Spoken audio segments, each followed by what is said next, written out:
அரசு ஊழியர்கள், ஆசிரியர்களுக்கான பழைய ஓய்வூதிய திட்டத்தை நடைமுறைக்கு கொண்டு வர மு.க.ஸ்டாலின் முடிவெடுத்துள்ளதாகவும், அக்டோபர் மாதம் முதல் வாரத்துல அறிவிப்பு வெளியாக இருப்பதாகவும் தகவல்கள் வெளியாகியிருக்கு.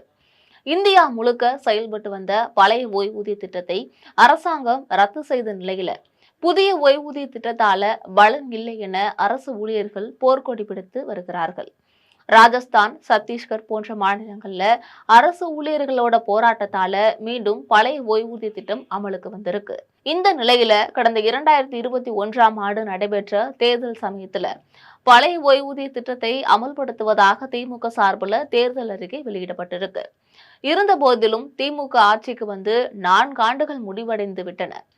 இன்னமும் பழைய ஓய்வூதிய திட்டம் செயல்படுத்தப்படவில்லை. இது தொடர்பாக அரசு ஊழியர்கள், ஆசிரியர்கள் தொடர்ந்து போராட்டங்கள் நடத்தி வருகிறார்கள். இந்த நிலையில பழைய ஓய்வூதிய திட்டத்தை அமல்படுத்துவது குறித்து ஐஏஎஸ் அதிகாரி சுகன்தீப் சிங் தலைமையில ஒரு குழு அமைக்கப்பட்டு அதன் அறிக்கை இந்த செப்டம்பர் மாதம் 30ஆம் தேதி சமர்ப்பிக்கப்பட இருக்கு.